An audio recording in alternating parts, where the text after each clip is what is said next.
Have you ever wondered what you'd do if you had billions? Would you buy islands or would you change lives? Ratan Tata chose the latter, and in doing so, he captured the hearts of millions. From standing up for workers during COVID to adopting stray dogs, this is a story that will make you believe in the good side of wealth and power. Picture this: one of India's richest men sitting in economy class on a flight. Passengers couldn't believe their eyes when they saw Ratan Tata, the billionaire tycoon, settling into a regular seat like any other traveler. It's moments like these that made Tata more than just a wealthy businessman. This man wasn't just about making money. He was showered with awards like the Padma Bhushan and Padma Vibhushan, some of India's highest honors. But what really set him apart? His unique approach to wealth and power. Get ready for some stories that'll warm your heart and show you why Tata was so beloved.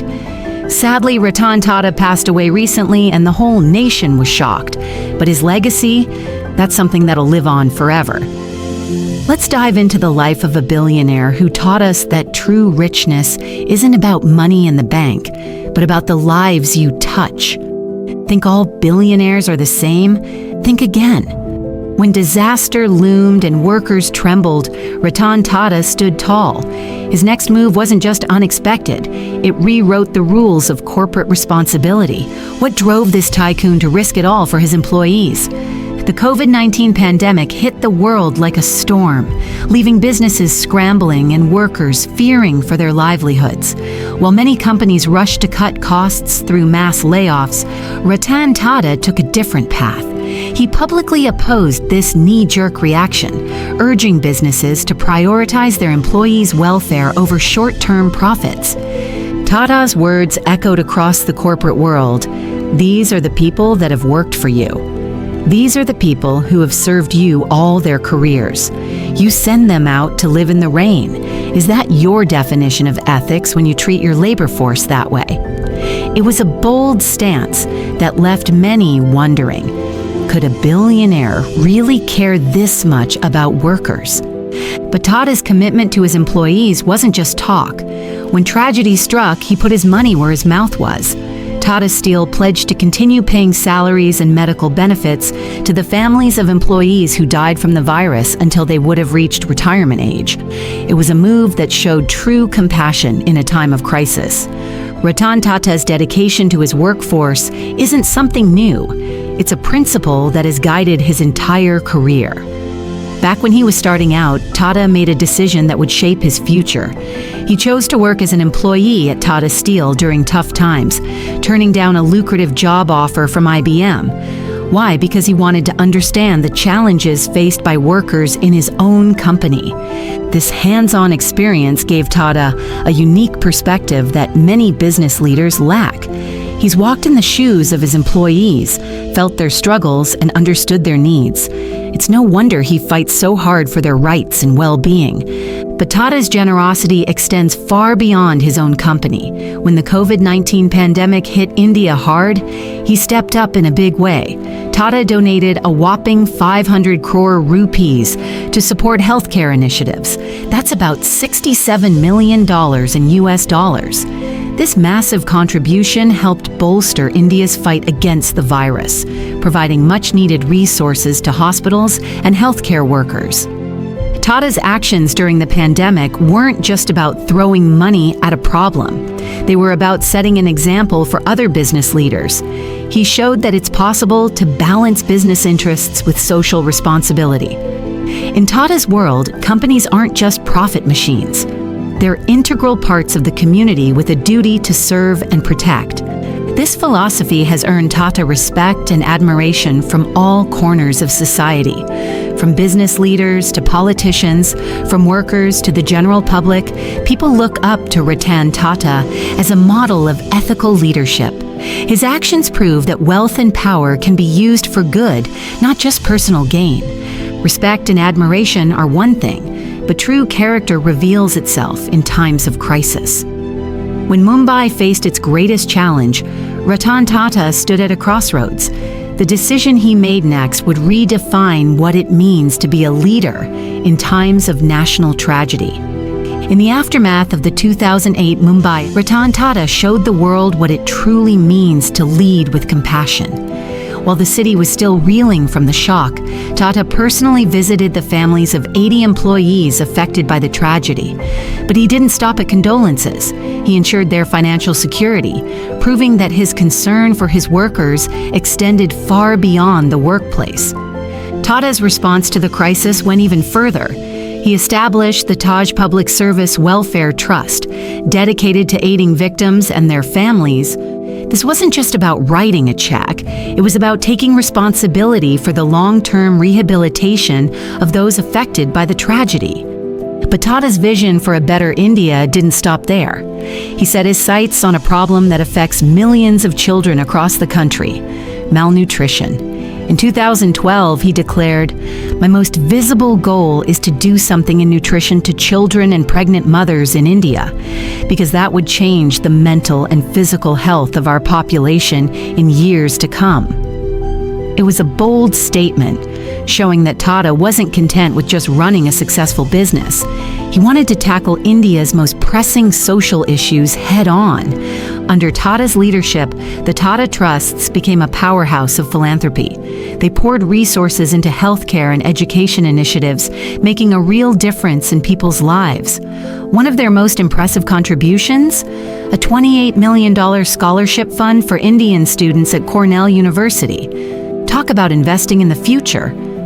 But Tata's philanthropy didn't stop at education. He turned his attention to healthcare, establishing the Tata Medical Center in Kolkata. This wasn't just another hospital. It was a beacon of hope for cancer patients, especially those from underserved communities who couldn't afford quality treatment. Remember the Tata Nano? It wasn't just a car. It was Ratan Tata's dream of making car ownership possible for the average Indian. He saw beyond profit margins and market share. He saw families who could finally afford their own vehicle, workers who could commute more easily, and a nation taking a step forward in personal mobility. Tata's actions speak volumes, but his words are just as powerful. He once said, "I would like to be remembered as someone who made a difference. Nothing more, nothing less." It's a simple statement, but it captures the essence of who Ratan Tata is. He's not interested in fame or accolades. He wants his legacy to be measured in the lives he's improved and the positive changes he's brought to his country. While Tata's business acumen is legendary, it's his off-duty moments that truly capture hearts. What does India's most famous industrialist do when he's not running an empire? The answer shows why people can't help but love him. You might think a billionaire tycoon spends his free time on yachts or private islands, but Ratan Tata, he's more likely to be found cuddling a stray dog. That's right, this business titan has a soft spot for our four-legged friends. He's not just a casual pet lover either. Tata is a passionate advocate for adopting abandoned animals, using his influence to encourage others to open their hearts and homes to pets in need. But Tata's approachability doesn't stop with animals. Remember those stuffy corporate photos with the CEO towering over everyone? Not Tata's style. When a group of MBA graduates asked for a photo, he didn't just agree, he got down on their level, literally. Picture this. One of India's most powerful men kneeling on the ground for a group shot, and in true Tata fashion, he added a touch of humor, quipping, "Please be quick. I can't kneel down for that long." It's moments like these that show Tata's true character, humble, relatable, and always ready with a smile. Speaking of smiles, Tata's venture into social media has given us even more glimpses of his down-to-earth nature. When he hit 1 million followers on Instagram, did he post a flashy celebration? Nope. Instead, he shared a heartfelt thank you, sitting cross-legged on the floor like he was chatting with old friends. It's this kind of genuine, unguarded moment that makes people feel connected to him, despite his enormous wealth and status. But here's where it gets really interesting. When a young follower affectionately called him Chotu, a term of endearment meaning little one, some people thought it was disrespectful. Tata's response? He defended her. He appreciated her heartfelt note and hoped she wouldn't be discouraged from posting again. It's not every day you see a billionaire standing up for a random internet commenter, is it? Now, you might be thinking, sure, he's nice to strangers online, but what about in real life? Well, let me introduce you to Shantanu Naidu. He's a young general manager at Tata Trusts, but more importantly, he's Ratan Tata's friend. Their bond started over a shared love for animals and blossomed into a mentor-mentee relationship. Naidu even helped Tata navigate the world of social media, bridging the generational gap. It's a friendship that shows Tata's commitment to nurturing young talent and his openness to learning new things, even at his age. These stories paint a picture of a man who's much more than his net worth. Ratan Tata isn't just a successful businessman. He's someone who values kindness, humility, and genuine connections. Whether he's advocating for animal welfare, getting down to eye level with students, or forging friendships across generations, Tata shows that true leadership isn't about power or money. It's about how you treat people and animals when no one's looking. Ratan Tata's story isn't just about money. It's about a man who chose to use his wealth and power for good. From standing up for workers to cuddling stray dogs, Tata has shown us what true leadership looks like. He's not afraid to get his hands dirty or to speak up when it matters. But here's the real kicker. Tata's legacy goes beyond his business success. He's challenging us to rethink what it means to be wealthy. As he once said, businesses need to go beyond the interest of their companies to the communities they serve. It's not about how much you have, but how much you give back. So next time you dream of being rich, think about Ratan Tata. He's proof that true wealth isn't in your bank account. It's in the lives you touch and the difference you make.